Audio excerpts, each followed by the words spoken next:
Bonjour à tous, bienvenue dans une nouvelle vidéo. Comme vous pouvez le constater aujourd'hui, non seulement je ne suis pas seule, mais en plus je ne suis pas dans mon décor habituel. J'ai le plaisir d'être accompagnée par la plus belge des profs de français. Est-ce que tu peux te présenter, Elisabeth? Bonjour, je m'appelle Elisabeth et comme Nelly, j'ai une chaîne sur YouTube où je donne des cours de français. Ma chaîne s'appelle Hello French. Ils te connaissent déjà. J'ai commencé ma chaîne il y a plus ou moins 3 ans. Et effectivement, je suis belge, mais je vis en France, en région parisienne, depuis 2016. Juste à côté de chez moi, on est voisines. Donc tu es belge. C'est la première fois qu'on va parler des différences entre la Belgique et la France, surtout au niveau du lexique, parce qu'il y a des mots qui sont complètement différents. Est-ce que tu peux nous dire quelques mots sur la Belgique, d'où tu viens et quelles sont les langues qui sont parlées en Belgique? Donc, la Belgique, c'est un tout petit pays juste au-dessus de la France, avec 3 langues officielles, le français, le néerlandais ou le flamand et l'allemand. Donc malgré qu'on soit voisin avec la France, c'est vrai qu'il y a énormément de spécificités dans le français de Belgique. Il y a plein de mots ou des constructions de phrases qui sont différentes du français officiel, du français de France. Moi, je viens de la partie francophone de Wallonie, d'une ville qui s'appelle Namur. On le mettra sur la carte juste ici. Donc j'ai grandi à Namur et ensuite j'ai vécu à Bruxelles pendant environ 7 ans. D'ailleurs, on m'a posé la question sous une vidéo parce que j'ai dit Bruxelles. Donc je demande à la grande spécialiste, est-ce qu'on dit Bruxelles ou Bruxelles? Non, on dit Bruxelles. Mais tous les Français disent Bruxelles. Bah, c'est vrai que en fait souvent c'est comme ça qu'on repère si des gens sont français ou belges, c'est s'ils disent Bruxelles. S'ils disent ça, on sait tout de suite que c'est pas des vrais Belges. C'est vrai, j'ai toujours dit Bruxelles et je l'ai dit dans une ancienne vidéo, donc pardon à tous les Belges. Mais heureusement maintenant il y a la chanson d'Angèle, Bruxelles je t'aime, où maintenant tout le monde est au courant qu'on dit bien Bruxelles. C'est vrai. Très belle chanson que je vous recommande d'écouter. Donc on va commencer par exemple, nous en France, quand on est dans une file d'attente, on dit qu'on fait la queue. Comment tu vas dire ça toi en Belgique? En Belgique, on va toujours dire faire la file. Faire la file. Ou être dans la file si vous êtes en train d'attendre. Je fais la file, je suis dans la file. Alors que nous, on dira plutôt je fais la queue, je suis dans la queue. Si on parle maintenant de nourriture, pour nous, le repas du midi, c'est le déjeuner. Oui. Et pour toi, en Belgique? En Belgique, c'est le dîner. Ça, c'est vraiment bizarre pour nous, puisque le dîner, c'est le soir. Ouais. Et pour toi, le dîner, alors, c'est quoi? C'est le souper. Le souper. Donc, le moment où on mange de la soupe. Oui, on peut manger autre chose, mais je pense que ça doit venir de là. Il y a un lien, ouais, sûrement. Oui, mais en France, par contre, vous dites, donc les repas, vous dites aussi déjeuner, parfois pour le matin, et pas toujours petit déjeuner. C'est vrai. Nous, très souvent, on va dire déjeuner, dîner, souper. Parce que déjeuner, par définition, c'est finir le jeûne. Donc le jeûne, c'est la période où on ne mange pas. Donc on déjeune le matin. Mais il faudrait dire le petit déjeuner, le déjeuner et le dîner. Donc en Belgique, c'est le déjeuner, le dîner et le souper. Justement, je suis sur mon téléphone portable. Toi, tu ne dis pas un téléphone portable. Non, en Belgique, c'est un GSM. GSM. Oui. Donc en Belgique, le GSM et en France, le portable ou téléphone portable. Oui. Voilà un mot qui m'intéresse beaucoup, que j'ai entendu plusieurs fois. Nous, quand on quitte quelqu'un mais qu'on va le revoir bientôt, on dit à tout à l'heure ou même à toutes. Et toi, qu'est-ce que tu dis? En Belgique, on dit à tantôt. C'est beaucoup plus court.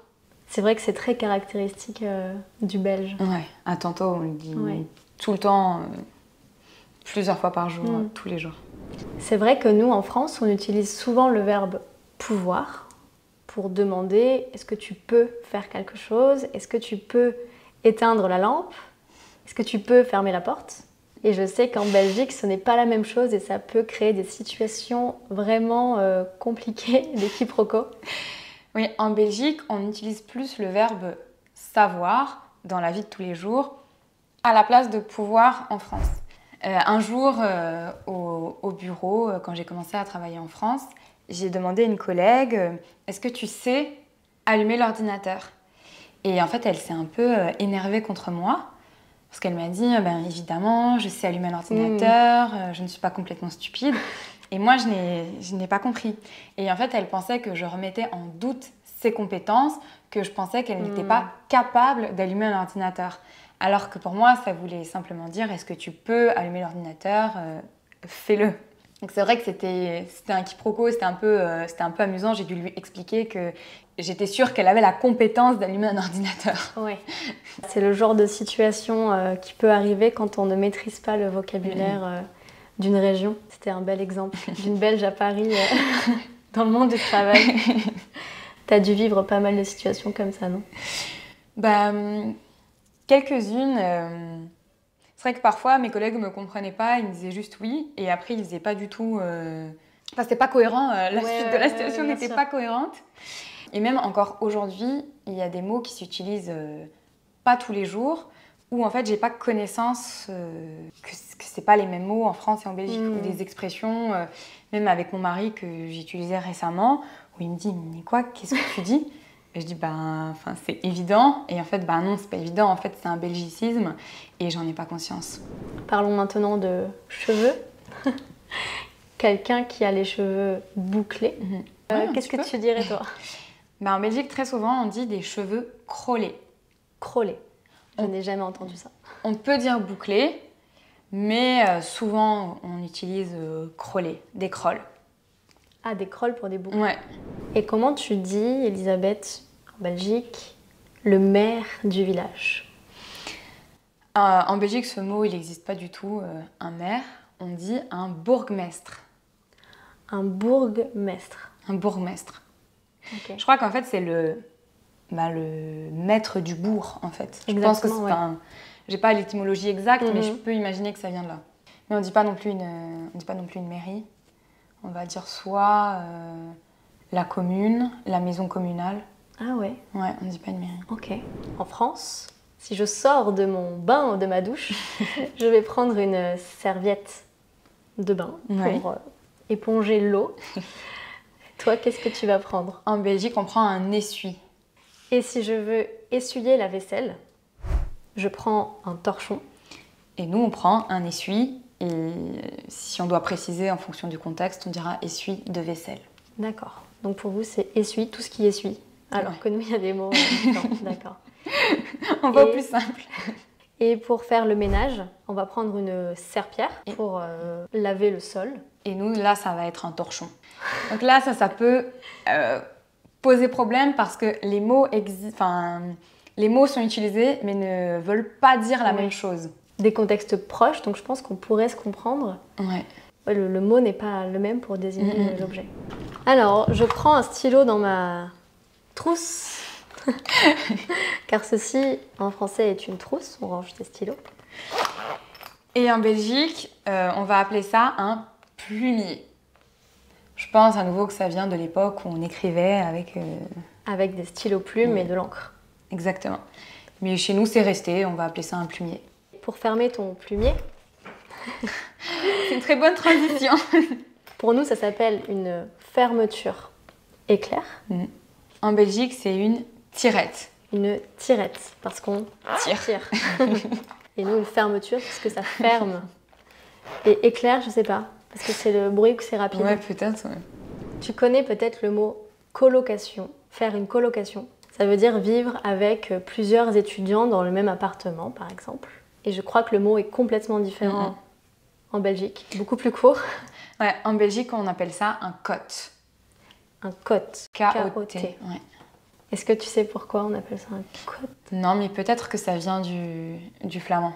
Mais effectivement, c'est beaucoup plus rapide de dire un cot que de dire une colocation. Un cot, du coup? Un cot, ouais. Donc le mot est masculin, alors qu'en français, c'est féminin. Ah oui, en plus. Et comment tu dis colocataire, donc? Parce qu'une colocation, c'est un cot, mais quelqu'un qui vit avec toi dans l'appartement. Pour un garçon, on dit un cocoteur. Et pour une fille, on dit une cocoteuse. C'est trop mignon. Cocoteur. Ouais, en fait, j'avais jamais réfléchi, mais c'est hyper mignon. Ouais. Alors que nous, c'est un peu froid, c'est un colocataire. Mon colocataire, ou alors on peut le tronquer et dire mon coloc.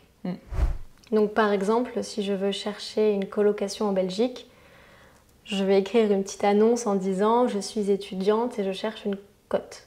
Je cherche un cote. Je cherche un cote, ouais, pardon. Mais si tu mets colocation, tout le monde va te comprendre. En fait, en Belgique, on a les chaînes de télévision françaises. En tout cas, on a TF1, France 2, France 3.